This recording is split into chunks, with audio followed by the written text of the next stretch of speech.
हम कवर कर रहे होंगे बायोटेक एंड एप्लीकेशन से वो 10 मोस्ट प्रोबेबल क्वेश्चन जिनमें से नीट 26 में क्वेश्चन आने के बहुत ज्यादा चांसेस हैं। हम जो क्वेश्चन फ्रेम कर रहे हैं वो क्या कर रहे हैं, पेज वाइज कर रहे हैं। मतलब हम क्या देखेंगे, पहला पेज देखेंगे, फिर वहां से देखेंगे क्या क्वेश्चन आ सकता है, फिर दूसरा पेज वहां से कितने क्वेश्चन बन सकते हैं, फिर तीसरा पेज वहां से कितने क्वेश्चन बन सकते हैं। तो बिना किसी देरी के जल्दी से क्या करते हैं, हम शुरू करते हैं और कोशिश करेंगे कि इस वीडियो की ड्यूरेशन जो रखेंगे हम शॉर्ट रखेंगे। आपको क्या करना है, ज्यादा इधर उधर नहीं देखना, सिर्फ आपको सेक्शन के पेज से हम देख लेते हैं कि कोई क्वेश्चन बन सकता है कि नहीं बन सकता है। यहां से क्वेश्चन बनना जो है वो क्या बहुत रेयर है, लेकिन मैं फिर भी आपको क्या करता हूं, एक स्किल सिखाता हूं कि अगर आप क्या करना चाहते हो, अगर आप ऐसे क्वेश्चन फ्रेम करना चाहते हो जो एक स्टेप आगे हो, तो आपको क्या करना पड़ेगा, टॉपिक्स को थोड़ा सा लिंक करना पड़ेगा। जैसे यहां से मैं आपको एक चीज बता देता हूं कि जब आप क्या करोगे, इसका इंट्रोडक्शन पढ़ोगे तो वहां पे हमें बताया गया कि हम क्या कर सकते हैं, जेनेटिकली मॉडिफाई कर सकते हैं। और फिर यह बताया गया कि किन किन चीजों को जेनेटिकली मॉडिफाई कर सकते हैं। तो नाम दिया गया किस किस का, माइक्रोब को हम जेनेटिकली मॉडिफाई कर सकते हैं, फंजाई को कर सकते हैं, प्लांट्स को कर सकते हैं और एनिमल्स को कर सकते हैं। अगर आपने बायोलॉजिकल क्लासिफिकेशन पढ़ा होगा तो आपको पता है कि यहां पे एक नाम मिसिंग है और वो क्या, आपका वायरसेस। मतलब यहां पे क्या है, इन्होंने बताया कि हम जेनेटिकली मॉडिफाई कर सकते हैं, किस किस को कर सकते हैं, माइक्रोब्स को कर सकते हैं, प्लांटी को कर सकते हैं, लेकिन यहां पे वायरस का नाम नहीं है। वायरस का नाम जो यहां पे नहीं दिया गया वो डेलिबरेटली नहीं दिया गया। क्यों नहीं दिया गया, क्योंकि आगे जाके जैसे आप क्या पढ़ोगे, आप ये पढ़ोगे कि जो बायोटेक्नोलॉजी है उसके क्रिटिकल रिसर्च एरियाज कौन से हैं। तो उनमें सबसे पहले बताया गया है कि बायोटेक्नोलॉजी प्रोसेसेस का इस्तेमाल करके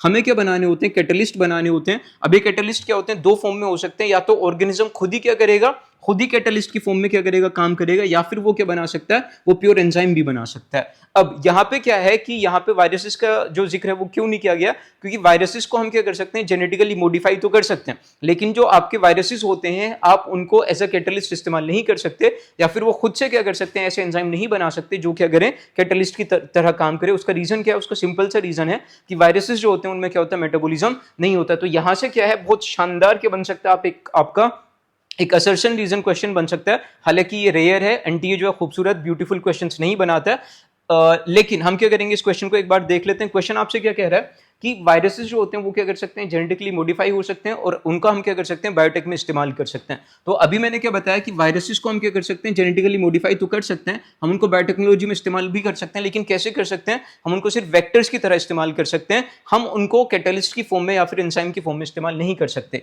तो आपका जो असर्शन जो हो जाएगा वो क्या हो जाएगा, आपका सही हो जाएगा। रीजन आपसे क्या कह रहा है कि viruses can serve as improved biological catalyst like microbes और एंजाइम्स। आपका क्या कह रहा है, रीजन ये कह रहा है कि आप वायरसेस को क्या कर सकते हो, कैटलिस्ट या फिर एंजाइम्स की तरह क्या कर सकते हो, इस्तेमाल कर सकते हो। ये स्टेटमेंट जो हो जाएगी क्या हो जाएगी, गलत हो जाएगी, क्योंकि एनसीईआरटी ने क्या किया है, डेलिबरेटली जब किसकी बात आती है, ऑर्गेनिज्म वर्किंग एज कैटलिस्ट, तो वहां पे वायरसेस का जिक्र नहीं किया है।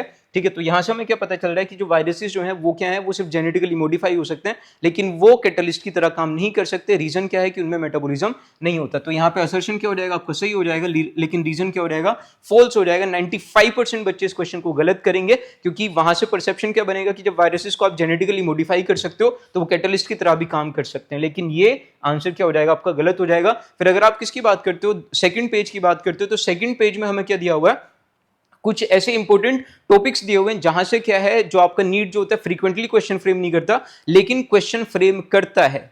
फ्रीक्वेंटली नहीं करता लेकिन करता है, जैसे 2013 में किया है, 19 में किया है, 15 में किया है और 21 और 22 में भी किया है। ठीक है, तो यहाँ पे क्या है, यहाँ पे अगर आप क्वेश्चंस की बात करते हो तो यहाँ से 2-3 अच्छे क्वेश्चन बन सकते हैं। उन क्वेश्चंस को हम एक बार देख लेते हैं। सबसे पहले यहाँ पे जो मेन जो डिस्कशन किया गया वो किसके बारे में किया गया, वो टिश्यू कल्चर के बारे में किया गया कि टिश्यू कल्चर क्या होती है, एक ऐसी टेक्निक होती है जिसमें हम क्या करते हैं, एक्सप्लांट्स का इस्तेमाल करके क्या करते हैं सर, एक्सप्लांट्स का इस्तेमाल करके नए प्लांट्स को क्या करते हैं, प्रोपेगेट करते हैं या फिर क्या करते हैं, बल्क में प्रोड्यूस करते हैं। और ये जो कैपेसिटी होती है जिसमें क्या होता है, एक्सप्लांट्स आपके क्या कर सकते हैं, प्लांट जनरेट कर सकते हैं, न्यू प्लांट जनरेट कर सकते हैं, उसको हम क्या बोलते हैं, टोटिपोटेंसी बोलते हैं। मतलब मैं क्या बताना चाह रहा हूं, मैं ये बताना चाह रहा हूं कि टेक्निक का नाम टिश्यू कल्चर है, और जो फिनोमेना जिस पे टिश्यू कल्चर क्या होता है बेस्ड होता है वो आपका टोटिपोटेंसी है, और मेथड जिसके थ्रू हम क्या करते हैं, बल्क में प्लांट्स क्या करते हैं, प्रोड्यूस करते हैं, उसको हम क्या बोलते हैं सर, उसको हम माइक्रो प्रोपेगेशन बोलते हैं। क्या बोलते हैं, माइक्रो प्रोपेगेशन बोलते हैं। और माइक्रो प्रोपेगेशन से जो आपके क्या बनते हैं, नए प्लांट्स बनते हैं, वो जेनेटिकली आइडेंटिकल होते हैं, तो उनको हम क्या बोलते हैं, सोमेक्लोन्स बोलते हैं। और आगे जाके हमें एक फिनोमिना या एक टेक्निक और बताई गई है जिसको हम क्या बोलते हैं, सोमेटिक हाइब्रिडाइजेशन, जहां पे हम क्या करते हैं, प्रोटोप्लाज्म का फ्यूजन कराते हैं। तो ये पूरा का पूरा आपका क्या है, एक पेज है जहां पे 3-4 चीजों के बारे में डिस्कशन किया गया। तो अगर यहां से क्लासिकल क्वेश्चन बनेगा तो वो क्या बन सकता है, आपका मैच द कॉलम बन सकता है, जिसमें ये सारे के सारे पॉइंट्स क्या हो जाएंगे, आपके कवर हो जाएंगे। तो एक बार क्वेश्चन देख लेते हैं कि क्वेश्चन हमसे क्या कह रहा है कि match the column, match the following columns. ठीक है, तो कॉलम 1 में आपको दिया हुआ है और कॉलम सेकंड में आपको ऑप्शंस दिए होते हैं। तो सबसे पहले हम किसकी बात करते हैं, तो टोटीपोटेंसी की बात करते हैं।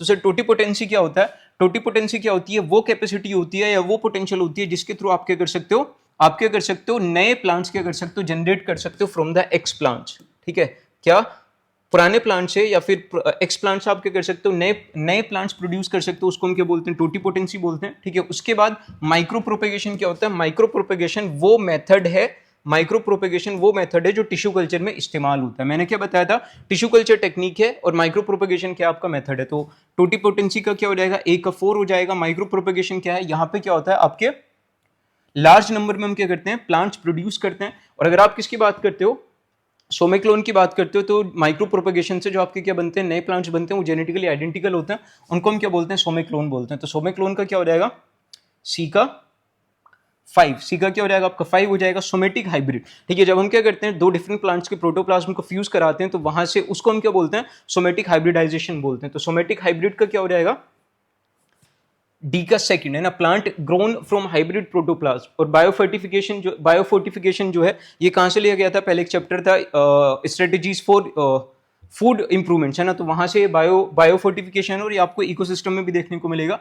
तो बायोफोर्टिफिकेशन क्या होता है, breeding crops with high level of nutrients. तो अगर आप मैच करोगे तो क्या हो जाएगा, ए का 4, ए का 4 और बी का 3 और सी का क्या हो जाएगा आपका 5। ठीक है, तो ऑप्शन नंबर ए क्या हो जाएगा आपका, सही ऑप्शन हो जाएगा। ठीक है, तो ये एक ऐसा क्वेश्चन है जिससे आप क्या कर सकते हो, ये सारे के सारे जो टॉपिक्स डिस्कशन हुए हैं उनको क्या कर सकते हो, आप कवर कर सकते हो। ठीक है, फिर अगला जो क्वेश्चन, ये जो क्वेश्चन है ये आपका एम्स में पूछा गया है, एम्स में पूछा गया है। और ये क्या है, ऐसा क्वेश्चन है जिसको बच्चे क्या कर सकते हैं, ओवरलुक कर सकते हैं या फिर ज्यादा डीपली नहीं पढ़ सकते। यहाँ पे हमें क्या बताया हुआ है कि what are the requirements in the tissue culture. Tissue culture जब हम करते हैं, ठीक है, जब हम माइक्रो प्रोपेगेशन करते हैं तो वहां पे आपको किस किस चीज की जरूरत पड़ती है, तो यहाँ पे आपको बताया हुआ है। जब आपको क्या किया है, टिश्यू कल्चर के बारे में बताया हुआ है, तो वहां पे आपसे बताया हुआ है कि जब हम क्या करते हैं, माइक्रो प्रोपेगेशन करते हैं, तो वहां पे आपको क्या चाहिए होती है, कार्बन सोर्स चाहिए होती है। क्या चाहिए होता है सर आपको एक कार्बन सोर्स चाहिए होती है। ठीक है, कार्बन सोर्स जैसे सुक्रोज, उसके अलावा आपको inorganic salts, vitamins, amino acids, growth regulators जैसा आपके ऑक्सिन्स और साइटोकाइनिन्स वगैरह। ठीक है, तो यहां से ये क्वेश्चन आपका फ्रेम हो सकता है। ठीक है, और जो क्वेश्चन जो दिखेगा वो आपका कैसे दिखेगा कि what are the requirements in the tissue culture. तो आपको हार्मोन्स भी चाहिए होते हैं, आपको एगर जो कल्चर होता है वो भी चाहिए होता है, इनऑर्गेनिक सोर्स आपको चाहिए होते हैं, विटामिन चाहिए होते हैं, अमीनो एसिड्स चाहिए होते हैं, कार्बन सोर्स जैसा आपको सुक्रोज भी चाहिए होती है। तो आपको जो करेक्ट आंसर जो होगा वो क्या हो जाएगा आपका, ऑल ऑफ द अबव हो जाएगा। ठीक है सर, ठीक है। फिर अगला क्वेश्चन जो यहां से आ सकता है, जिस पे मैं बैटिंग कर रहा हूं, मैं क्लेम नहीं कर रहा हूं कि एग्जैक्ट क्वेश्चन यहीं से आएगा, पेपर यहीं से आएगा। मैं क्या कह रहा हूं, मैं आपको 20-25 मोस्ट प्रोबेबल क्वेश्चन जो है हर चैप्टर से दे दूंगा, और वहां की एक्सपेक्टेशन है कि वहां से क्वेश्चन क्या होंगे, जरूर लगेंगे। ठीक है, मैं कोई क्लेम नहीं कर रहा हूं, जैसे यूट्यूबर्स आगे बड़ा बड़ा क्लेम कर देते हैं कि भाई 90% पेपर यहीं से फंसेगा, 95% पेपर यहीं से फंसेगा।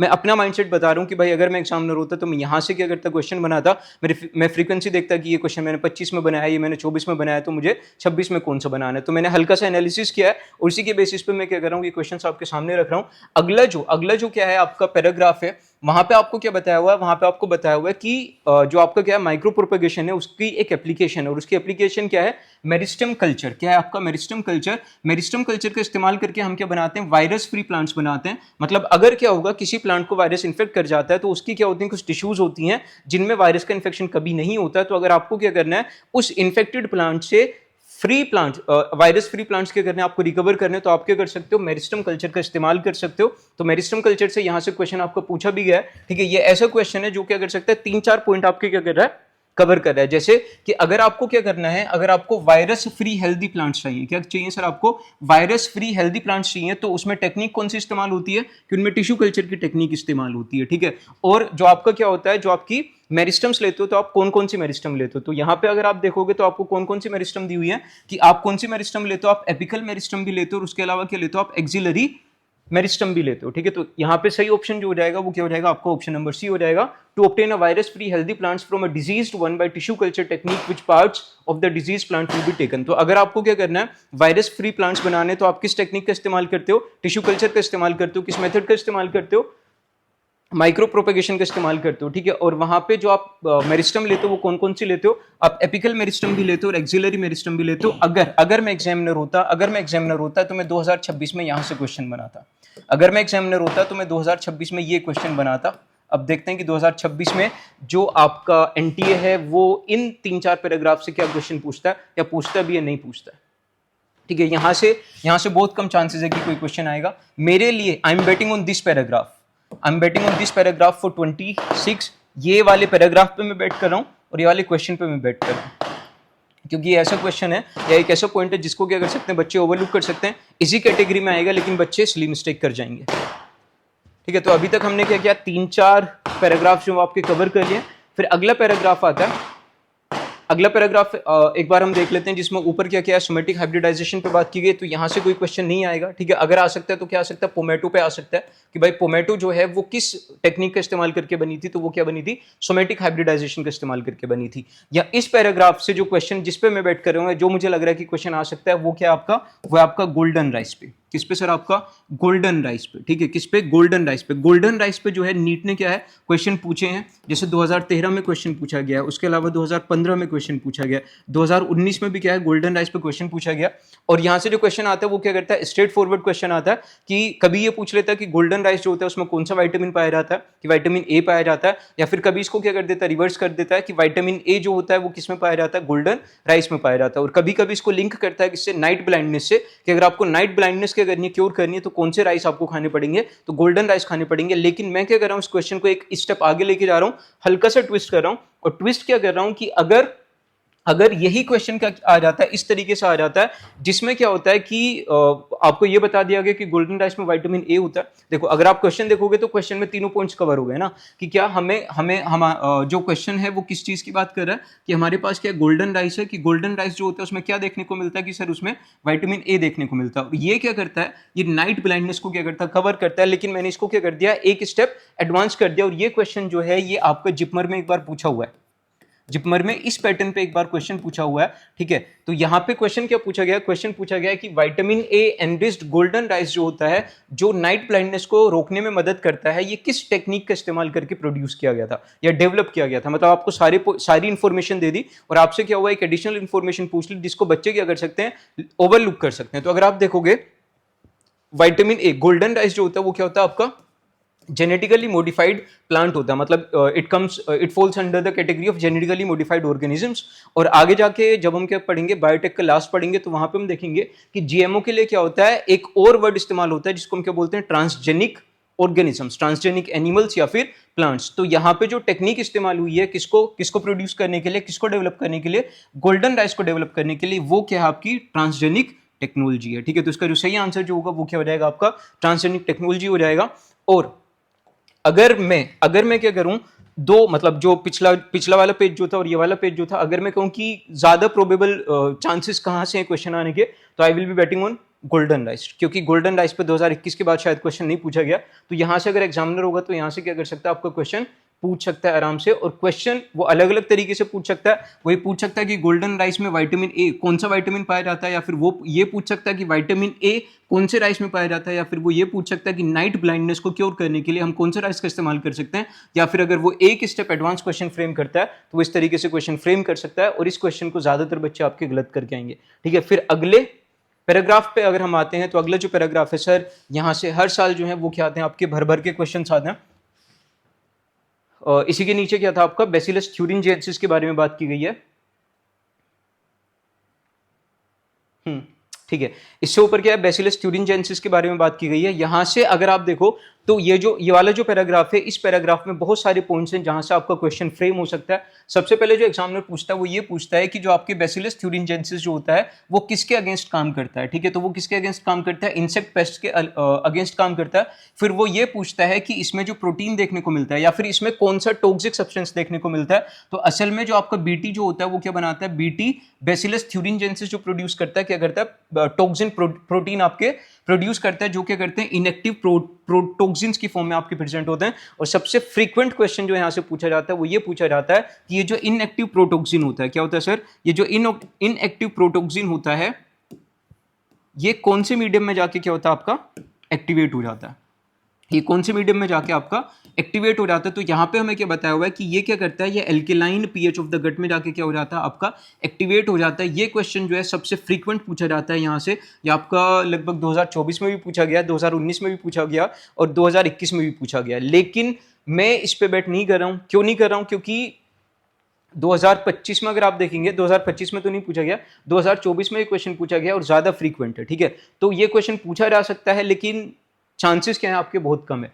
मैं क्या बता रहा हूं कि आपका क्या पूछ सकता है, आपसे पूछ सकता है कि ये किसके अगेंस्ट इफेक्टिव होते हैं, बनाते हैं तो वो क्या बनाता है, प्रोटीन बनाता है। और वो कौन सा मीडियम होता है जिसमें क्या होता है, प्रोटीन जाके क्या हो जाता है, आपका एक्टिवेट हो जाता है। और फिर उसके अलावा ये जो इंसेक्ट जो होता है उसके किस इंटेस्टाइन के किस पोर्शन में जाके वो क्या करता है, गट के कौन से पोर्शन में जाके वो क्या उसको इन्फेक्शन कोज करता है। ठीक है, तो यहां से क्या होता है, यहां से आपके डिफरेंट क्वेश्चन पूछे जा सकते हैं। मैं जिन क्वेश्चंस पे बैटिंग कर रहा हूं या मुझे जो लग रहा है जो क्वेश्चंस इस पैराग्राफ से आ सकते हैं वो कुछ ऐसे हैं। सेट करके एग्जाम होता था, है ना, जो क्या करता था, एम्स लेवल के क्वेश्चन पूछता था। तो ये क्वेश्चन तरीके से डिजाइन किया गया कि इस पैराग्राफ में जितने भी इंपॉर्टेंट क्या आपके पॉइंट्स हैं उन सबको क्या कर दिया है, जितने भी इंपॉर्टेंट इंफॉर्मेशन है उन सबको क्या कर दिया है, इस क्वेश्चन में कवर कर लिया। क्वेश्चन हम एक बार देख लेते हैं कि choose the correct option for the insecticidal protein. तो सबसे पहले यही बता दिया कि जो बैसिलस थ्यूरिंजिएंसिस होता है, क्या होता है, सबसे पहले हमें ये याद रखना है कि जो बैसिलस थ्यूरिंजिएंसिस होता है वो क्या बनाता है, वो इंसेक्टिसाइडल प्रोटीन बनाता है। क्या बनाता है सर, वो क्या बनाता है, इंसेक्टिसाइडल प्रोटीन बनाता है। फिर यहाँ पे हमें क्या बताना है कि हमें क्या करना है, जो इंसेक्टिसाइडल प्रोटीन होता है उसके बारे में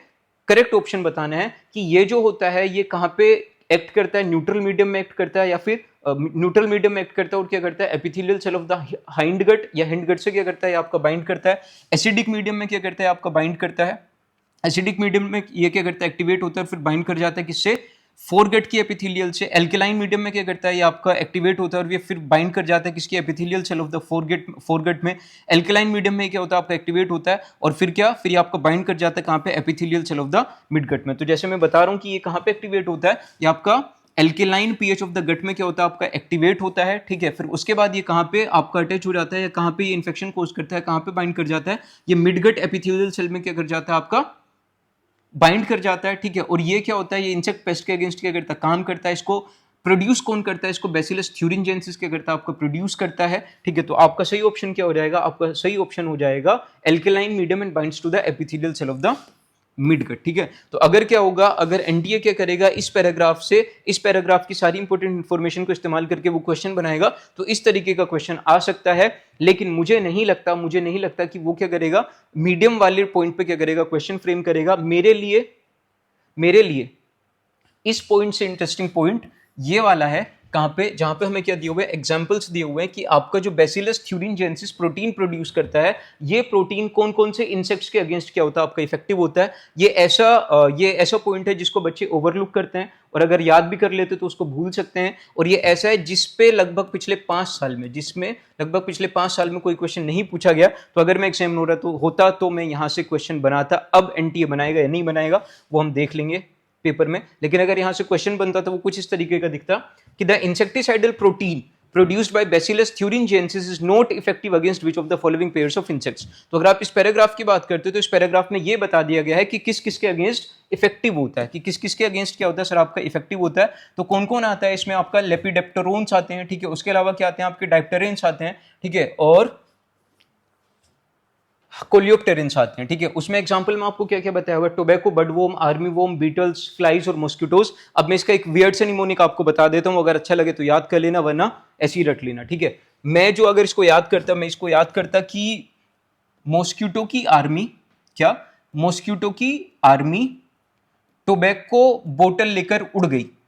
समझ में आ रहा है क्या बता रहा हूं, मॉस्किटो आर्मी टोबैको की बोतल लेकर उड़ गई, है ना। मॉस्किटो आर्मी मतलब आर्मी वोम, टोबैको बर्ड वोम की बोतल मतलब बीटल्स लेकर उड़ गई मतलब फ्लाइज। ठीक है, तो इस निमोनिक से आप क्या कर सकते हैं, इसको याद कर सकते हैं। ठीक है, तो अगर क्वेश्चन आपका यहां से फ्रेम होगा तो वो इस तरीके का फ्रेम होगा कि इनमें से कौन से इंसेक्ट्स हैं जिनके अगेंस्ट जो होता है वो आपका इंसेक्टिसाइडल प्रोटीन जो होता है वो आपका इफेक्टिव नहीं होता। तो हाउस फ्लाई एंड मॉस्किटो, तो फ्लाइज में क्या आ जाती है आपकी सर, फ्लाइज में आपकी हाउस फ्लाई आ जाती है। ठीक है, मॉस्किटो तो है ही आपका, तो इनके अगेंस्ट तो इफेक्टिव होती है। बीटल एंड मॉस्किटो है ना, मॉस्किटो बोतल लेकर उड़ गई, है ना, तो यहाँ पे क्या बीटल भी है, मॉस्किटो भी है, टोबैको बर्डवोम एंड आर्मी वोम ये दोनों भी है। अगर नहीं है तो क्या है आपका कॉकरोच और हनी बी, मतलब आपका जो इंसेक्टिसाइडल प्रोटीन होता है वो कॉकरोच और हनी बी के अगेंस्ट क्या होता है, इफेक्टिव नहीं होता, ठीक है। तो ये एक प्रोबेबल क्वेश्चन है and I am betting on this question. अगर मैं एग्जामिनर होता तो मैं ये क्वेश्चन बनाता, क्योंकि मैंने एल्कलाइन मीडियम पे और एसिडिक मीडियम पे बच्चों को खूब कंफ्यूज कर लिया 2019 से अब तक। अब एक नया क्वेश्चन ट्राई कर लेते हैं। दूसरी चीज, अगर अगर आप क्या करोगे, अगर एग्जामिनर क्या करता है, इस पैराग्राफ को मिला के और इस पैराग्राफ को मिला के, क्या बता रहा हूं सर मैं, पिछला वाला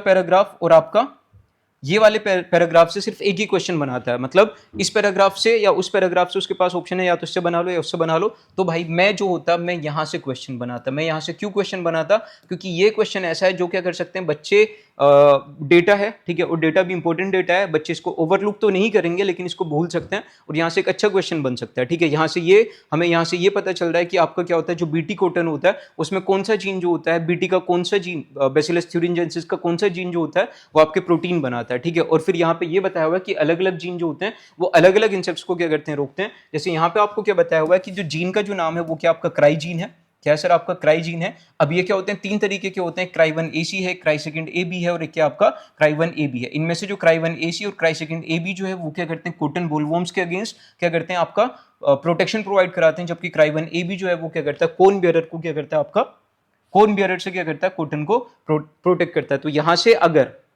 क्वेश्चन बनेगा तो इस तरीके का बनेगा and I am betting on this question, ठीक है, कि नीट 2026 में क्राई जीन से क्या हो सकता है, आपका क्वेश्चन बन सकता है।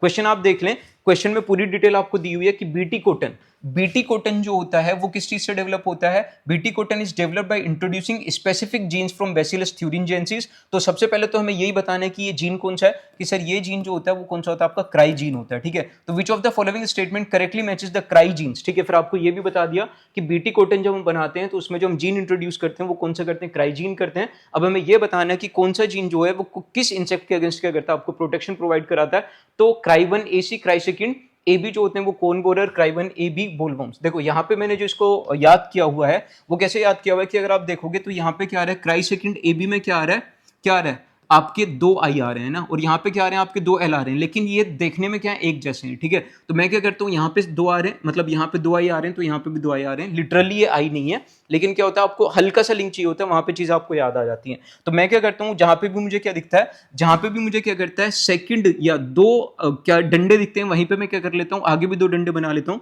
मतलब जो क्राई सेकंड AB जो है वो क्या करेगा, वो कोड करेगा या फिर प्रोटेक्ट करेगा आपको किससे, बोलवॉर्म से, ठीक है। तो क्राई 1AC और क्राई सेकंड AB जो होते हैं वो क्या करते हैं, आपको प्रोटेक्ट करते हैं सर किससे, बोलवॉर्म से। और क्राई 1AB जो है वो क्या करते हैं, आपको कोन बोरर से क्या करते हैं, आपको प्रोटेक्ट करते हैं। तो सही ऑप्शन जो हो जाएगा वो क्या हो जाएगा, ऑप्शन नंबर बी हो जाएगा। And I am betting on this question from this paragraph.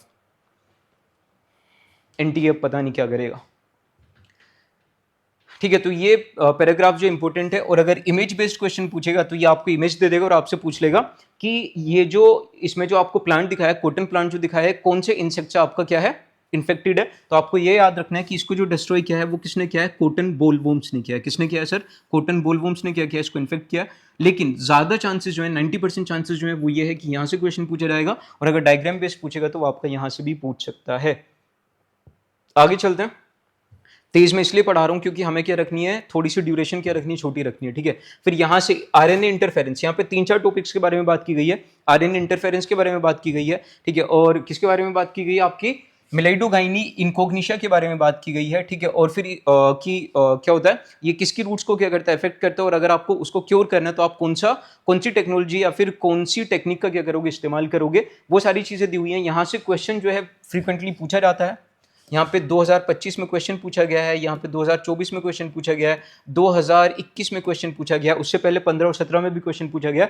और सबसे ज्यादा जो क्वेश्चन पूछा गया है वो ये पूछा गया है कि अगर आपको क्या करना होता है, मिलेडोगाइनी इनकोग्निशा को क्या बनाना होता है, उसको पेस्ट या नेमाटोड रेजिस्टेंट बनाना होता है, तो आप कौन सी टेक्निक का इस्तेमाल करते हो, कि आप क्या करते हो, आरएनए इंटरफेरेंस का इस्तेमाल करते हो। किसका इस्तेमाल करते हो सर, आप आरएनए इंटरफेरेंस का इस्तेमाल करते हो। फिर उसके बाद ये पूछा गया है कि आरएनए इंटरफेरेंस में हम जो इस्तेमाल करते हैं, इसके अलावा जो सबसे ज्यादा वो है आपका फ्रीक्वेंट क्वेश्चन जो 2025 में भी पूछा गया कि इसमें हम जो कॉम्प्लीमेंट्री आरएनए का इस्तेमाल करते हैं वो कैसा होता है। तो वो क्या होता है, वो आपको कॉम्प्लीमेंट्री डबल स्टैंडर्ड आरएनए होता है। क्या होता है, कॉम्प्लीमेंट्री डबल स्टैंडर्ड आरएनए होता है। तो मैं आपको पॉइंट्स बता रहा हूं यहां से किन किन पॉइंट्स पर क्वेश्चन पूछा जाता है। ये पूछा जाता है कि जो आपका मिलेडोगाइनी इनकोग्निशा होता है वो किसको इन्फेक्ट करता है, नेमाटोड को इन्फेक्शन करता है। फिर इसका नाम पूछ लिया जाता है, ठीक है। मतलब क्या होता है, मतलब कौन सा निमेटोड जो है वो क्या करता है, टोबैको प्लांट की रूट्स को क्या करता है, इफेक्ट करता है, तो उसका नाम पूछ लिया जाता है। फिर अगर आपको टोबैको प्लांट को क्या करना हो, रिकवर करना हो, तो कौन सी टेक्निक का इस्तेमाल करते हो, आरएनए इंटरफेरेंस का इस्तेमाल करते हो। ठीक है, आरएनए इंटरफेरेंस में जो हम आरएनए इस्तेमाल करते हैं वो क्या करते हैं, कौन सा करते हैं, डीएसआरएनए करते हैं। ठीक है, और फिर जो क्वेश्चन नहीं पूछा गया है और जिस पे मैं बैठ कर रहा हूँ वो ये वाली लाइन है सर, जिस पे मैं बैठ कर रहा हूँ, जिस पे मुझे लग रहा है कि इस बार क्वेश्चन पूछा जाएगा अगर आरएनए इंटरफेरेंस से आएगा। वैसे तो 2025 में पूछ लिया तो रेयर चांसेस है कि यहां से क्वेश्चन पूछेगा, लेकिन अगर पूछेगा तो अभी तक इस लाइन से क्वेश्चन नहीं पूछा है कि आरएनए इंटरफेरेंस में जो कॉम्प्लीमेंट्री डीएसआरएनए होता है वो असल में कौन से प्रोसेस को रोकता है, तो वो किसको रोकता है, ट्रांसलेशन ऑफ द एमआरएनए को रोकता है। तो इस पैराग्राफ से मैं इस लाइन पे बैठ कर रहा हूं। ठीक है, 2026 में अगर क्वेश्चन पूछा जाएगा तो हाई चांसेस है कि इस लाइन से पूछा जाएगा। तो यहां से हम क्या कर लेते हैं, क्वेश्चन देख लेते हैं कि RNA interference employed in developing tobacco plants resistant to Melodogyne incognita essentially prevents which of the following processes। ठीक है, कि आरएनए इंटरफेरेंस में हम क्या करते हैं सर, हम क्या करते हैं, टोबैको प्लांट्स को क्या कर रहे होते हैं, रेजिस्टेंट बना रहे होते हैं, किसके अगेंस्ट, मेलेडोगाइन इनकोग्निटा के अगेंस्ट। ठीक है, तो वहां पे हम क्या करते हैं, कौन सा जो आपका कॉम्प्लीमेंट्री डीएसआरएनए होता है उसका इस्तेमाल करके हम कौन से प्रोसेस को रोक रहे होते हैं, तो वो जो प्रोसेस होता है वो ट्रांसलेशन ऑफ एमआरएनए होता है। And from this paragraph I am betting on this question कि 2026 में अगर क्या होगा, अगर इस वाले पैराग्राफ से क्वेश्चन पूछा जाएगा तो ये बहुत अच्छा क्वेश्चन है। जो बच्चे 90% बच्चे यहाँ पे स्ली मिस्टेक करके इसको गलत कर देंगे, क्योंकि ये एक ऐसी लाइन है, ये एक ऐसी लाइन है जिसको मैं एनसीईआरटी हिडन लाइन भी बोल सकता हूँ, जिसको बच्चे क्या होंगे, आपका ओवरलुक कर देंगे। कौन सी लाइन बोल रहा हूँ सर मैं, कि जो आपका कॉम्प्लीमेंट्री डीएसआरएनए होता है वो क्या करता है, वो आपका क्या करता है, बाइंड कर जाता है और क्या रोक जाता, एमआरएनए से बाइंड कर जाता है और उसके ट्रांसलेशन को रोक देता है, जिसकी वजह से क्या होता है, जो आपका इन्फेक्टिव जो आपका जीन होता है वो खुद को क्या कर पाता है, एक्सप्रेस नहीं कर पाता। तो ये वाला क्वेश्चन है सर मेरी तरफ से इस पैराग्राफ से, कि अगर मैं एग्जामिनर होता तो मैं जरूर यहाँ से क्वेश्चन बनाता।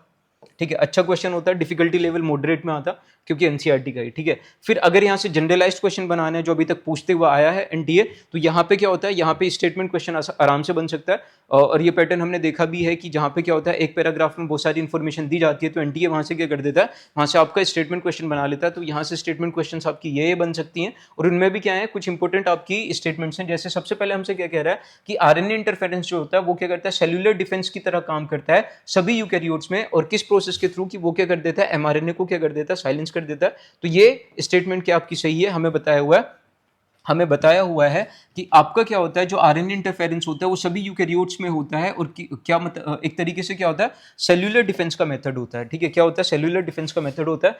फिर दूसरी जो स्टेटमेंट है वो आपसे कह रही है कि transposons can serve as a source of complementary RNA involved in initiating RNAi.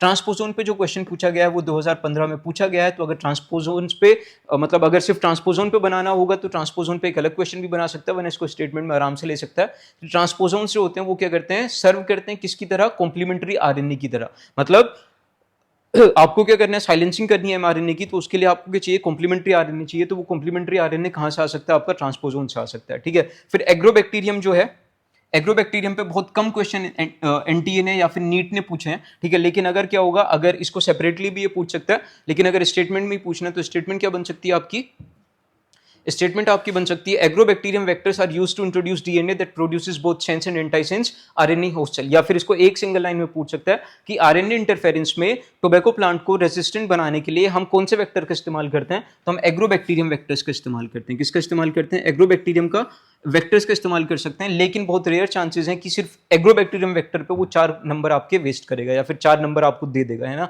अगर वो क्या करेगा, आपकी ओवरऑल नॉलेज को क्या करेगा, वो चेक करेगा। फिर जो चौथी आपकी क्या बन सकती है, स्टेटमेंट बन सकती है कि RNA interference is initiated by single stranded RNA ssRNA which directly binds to mRNA and prevents its transcription, जो आपका 2025 में भी पूछा गया है ना। बहुत रेयर चांसेस है कि स्टेटमेंट, मतलब स्टेटमेंट अगर बनाएगा तो बना सकता है, लेकिन इंडिविजुअली वो इस स्टेटमेंट से, या फिर यहां पे मैं आपको पॉइंट आउट कर देता हूं कि वो इस स्टेटमेंट से क्या होगा, आपका रियली क्या करेगा, क्वेश्चन पूछेगा। ठीक है, तो आपकी क्या है, ये वाली स्टेटमेंट भी सही है। ट्रांसपोजोन्स जो हैं वो क्या कर सकते हैं, वो एक सोर्स बन सकते हैं किसकी, कॉम्प्लीमेंट्री आरएनए की, ये भी सही है। और जो वेक्टर का जो हम इस्तेमाल करते हैं वो कौन से होते हैं, वो एग्रोबैक्टीरियम वेक्टर्स होते हैं, ये भी सही है। लेकिन जो आरएनए इंटरफेरेंस होता है वहां पे हम क्या करते हैं, सिंगल स्ट्रैंडेड आरएनए का इस्तेमाल नहीं करते हैं, बल्कि किसका करते हैं, डबल स्ट्रैंड आरएनए का इस्तेमाल करते हैं। तो यहाँ पे जो आपके ऑप्शन हो जाएंगे, पहला भी सही है, दूसरा भी सही है, तीसरा भी सही है, 1, 2 एंड 3 ओनली। चौथा जो है वो क्या आपका इनकरेक्ट है। तो ऑप्शन नंबर ए हो जाएगा। ये वो 10 क्वेश्चंस थे इन 3 पेजेस से जहां जिनमें से क्या होते हैं, अगर क्वेश्चन आएगा तो इनमें से एक ना एक क्वेश्चन जरूर फंसेगा। ठीक है, ये सीरीज में क्या करूंगा, सभी चैप्टर्स के लिए लेके आऊंगा। हर चैप्टर को हम क्या करेंगे, पार्ट्स में पेज वाइज कंपेयर करेंगे। एक दिन में जितने में क्वेश्चन फ्रेम कर पाऊंगा, सेम डे में क्या कर दूंगा, उसकी वीडियो अपलोड कर दूंगा। लेकिन मुझे आपकी सपोर्ट चाहिए, और वो सपोर्ट क्या है कि ये जो वीडियो है इसको आप अपने फ्रेंड्स के साथ क्या करेंगे, शेयर करेंगे और उनसे बोलेंगे कि हाँ भाई, हो सकता है कि यहाँ से कुछ क्वेश्चंस आपके, मैं बड़ा क्लेम तो करूंगा नहीं है ना, मैं बता रहा हूँ कि भाई मुझे क्या इंपॉर्टेंट लग रहा है। तो अगर ये चीज़ आपको इंपॉर्टेंट लगी हो, मेरा एनालिसिस अच्छा लगा हो, मेरी रिसर्च अच्छी लगी हो, क्वेश्चंस अच्छे लगे हो, अप्रोच अच्छा लगा हो, तो आप ज़रूर कमेंट्स में मुझे बताइएगा। ठीक है, और इसको अपने फ्रेंड्स के साथ जो अभी लास्ट फेज में जो बायो को अच्छे से पढ़ना चाह रहे हैं, क्वेश्चंस प्रैक्टिस करना चाह रहे हैं, उनके साथ ज़रूर शेयर कीजिएगा। Thank you.